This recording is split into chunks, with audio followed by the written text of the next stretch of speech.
የተግባር ሰው መሆን ማለት ደስ ሲልህ መስራት አይደለም። ደስ ሲለውማ ማንም ይሰራል እኮ። እየደበረህ በቃ ሰውነትህን ቅፍፍ እያለ መነሳት ነው። ያለበለዚያ የስሜት ባሪያ ትሆናለህ። ስንፍና ምርጫ አይደለም።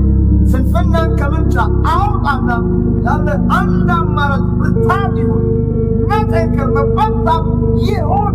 የሆነ ቀን ተነስቶ ሕይወትህ አይቅር። የሆነ ቀን ተነስተህ ሎተሪ አይደርስም፣ አያልፍልህ። እንዲያልፍልህ የሆነ ማድረግ ያሉብህ ድርጊቶች አሉ። ወደ ተግባር መግባት አለ። በሐሳብ መንሳፈፍ የለም። ካለፋ ካልደቅም ራስ ላይ ካልሰራ ዓለምም አያከብርም። ቤተሰቦች ይንቁሃል። አለቃ አይወድም። ራስህን መቀየር ትፈልጋለህ፣ ግን ምንም ድርጊት የለም። ማቀድ ብቻ፣ ማሰብ ብቻ፣ ምን ላድርግ ማለት ብቻ። ምንድነው ያስፈራው? የትኛውን ገንዘብ እንዳታጣ፣ የትኛው ዝና እንዳይበላሽብህ ነው የተጨነቀው? ከመሬት ወዴት ይወደቃል ሳትጨነቅ በወል ምንም ሰው ነኝ፣ ከዚህ በኋላ ግን የሆነ ነገር እፈጥራለሁ በል። በድፍረት ሳትፈራ ጀምር። ተሳሳት፣ ኤክስፐሪመንት አርግ፣ ተሰደብ፣ ተጠላ። የፈለገ ነገር ቢሆንብህ አሁን ከሆነብህ ነገር አይበልጥም። መነሳት ነው የምትፈልገው? ራስህን መቀየር ነው የምትፈልገው? ስለዚህ ሁለት ምርጫ አለ። ወይ ተኝተህ ህልም ታልማለህ፣ ወይ ተነስተህ ህልምህን ታሮጣለህ። ጨክነህ ማድረግ አለብህ። ወደ ተግባር መግባት አለብህ። ሲመችህ መስራት አይደለም የተግባር ሰው ነው። ጊዜያዊ ደስታ የሚሰጡህን ነገሮች በጥበብ እለፋቸው።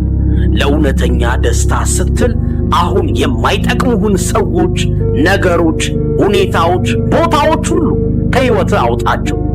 የተመረዘ እጅ ወይም እግር የሚቆረጠው ባለቤቱ ስለማይፈልገው አይደለም፣ ግን ሌሎቹን የሰውነት ክፍሎች ስለሚመርዛቸው ነው። ስኬትና ደስታ መስዋዕትነት ይጠይቃል። ወዳጄ፣ የሚጠቅምህን አሳምረህ ታውቃለህ። ቆራጡን የተግባር ሰው ምን ማድረግ እንዳለባችሁ እኮ ታውቃላችሁ።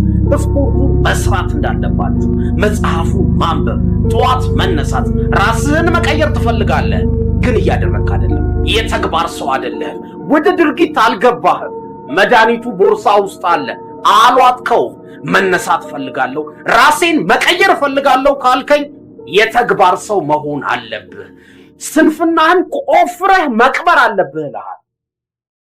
መወሰን፣ ይሄንን ነገር አደርጋለሁ ማለት። ነገር ግን ሊሆን ይችላል፣ ላይሆን ይችላል፣ ሊሳካም ላይሳካም ይችላል የሚል መንፈስ ውስጥ ሆናችሁ ሳይሆን ይሳካል፣ ይሆናል፣ አደርገዋለሁ፣ አከናውነዋለሁ ብላችሁ የምትወስኑት አይነት ውሳኔ። ይሄንን ካላደረግኩ ሕይወቴ ባዶ ነው፣ ትርጉም የለውም፣ ብሞት ይሻላል ብላችሁ የምትወስኑት ውሳኔ ነው ሕይወታችሁን የሚለውጠው። ዓለም ይወቅ፣ ጓደኞች ይረዱ፣ ፌስቡክ ይወቀው። ይሄ የኔ ዓላማ፣ የኔ ውሳኔ። ይሄን ካላደረግኩ ሕይወቴ ባዶ ነው፣ ትርጉም የለውም፣ የተፈጠርኩት ይሄንን ለማድረግ ነው ብላችሁ ስትወስኑ አዲስ የሕይወት ምዕራፍ ጀምራላችሁ። ውሳኔ ግን ብቻውን በቂ አይደለም። ወስናችሁ መተው ቅዠት። ውሳኔያችሁ በሥራ መደገፍ አለ። ውሳኔያችሁ በተግባር በድርጊት ካልታገዘ ቅዠት ውስጥ ናችሁ። ሰዎች የምታስቡት ሌላ፣ የምታወሩት ሌላ፣ የምታደርጉት ደግሞ ሌላ ከሆነ ሕይወታችሁ ውስጥ ምንም አይነት ውጤት አይመጣም። ሕይወታችሁ ውስጥ ስኬት የሚመጣው የምታስቡትን ነገር ስታደርጉ፣ የወሰናችሁትን ነገር በሥራ ስትተገብሩ ነው። መስራትን ቀላል አይደለም፣ ከባድ ነው። ገንዘብ ታጣላችሁ፣ ዕውቀት ይጠፋል፣ ሰዎች አትችሉም ይሏችኋል፣ ቤተሰቦቻችሁ አይደግፏችሁ። አንዳንድ ጊዜ ሐሳብ ይጠፋል፣ ጨለማ ውስጥ ትሆናላችሁ፣ የሚደግፋችሁ ሰው ይርቃል። ማድረግ ከባድ ነው። ጥሩ ስሜት አይሰማችሁ። ስትሰሩ ብዙ ጊዜ አይሳካም። ብዙ ጊዜ የምታስቡትን ተነስታችሁ ስታደርጉ አይሆንም፣ አይሳካም። ትሳሳታላችሁ፣ ታጠፋላችሁ፣ ትከስራላችሁ። ነገር ግን ተነስታችሁ ትሄዳላችሁ ወይ? 7 ወድቃችሁ 8ኛ ትነሳላችሁ። 10 ጊዜ ወድቃችሁ 100 ጊዜ ትሞክራላችሁ፣ ታደርጋላችሁ፣ ትፈጽማላችሁ። ይሄንን የምታደርጉ ከሆነ በራስ መተማመን ይመጣል። Remember, only the disciplined ones are free in life. I repeat again, only the disciplined ones are free in life. If you are in discipline, you are a slave to your moods. You are a slave to your passions. The best time to plant a tree was 25 years ago. That was the best time to plant a tree. The second and the best time is today. Plant the tree of self-discipline. ካላችሁ ኢንቨስት አድርጉ። ጊዜህን ኢንቨስት እንድታረግ ይፈልጋል። ገንዘብህን ኢንቨስት እንድታረግ ይፈልጋል። መንፈስህን ኢንቨስት እንድታረግ ይፈልጋል። እዚህ ጋር በጣም የምትወደው ህልም እያለ በቆንጆ ልጅ ፍቅር ልትሰቃይ አትችልም። አይቻልም ብራዘር።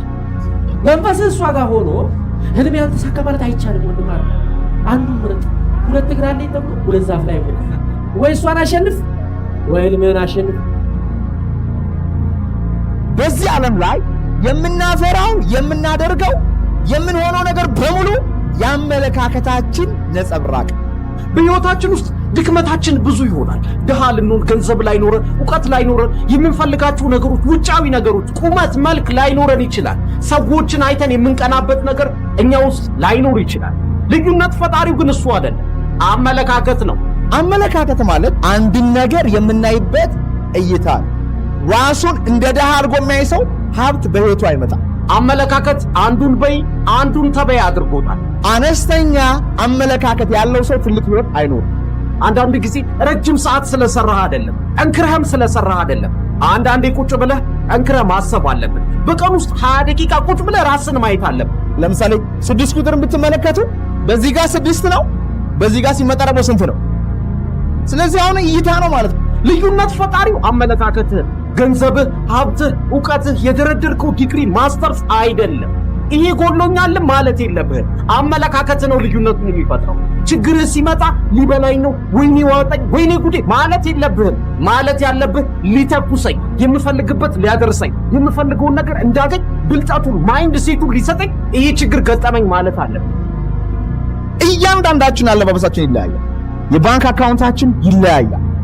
የፀጉር ስታይላችን ይለያያል። የተለያየው አመለካከታችን በተለያየው ልክ። አሁን ገንዘብን የምናይበት መንገድ አለ፣ ትዳርን የምናይበት መንገድ አለ፣ ፈጣሪ የምናይበት መንገድ አለ፣ ቢዝነሳችንን የምናይበት መንገድ አለ፣ ራሳችንን የምናይበት መንገድ አለ። እንዴት ነው የምናየው? ተሸናፊ ነኝ ብሎ የሚያምን ሰው በፍጹም አያሸንፍም።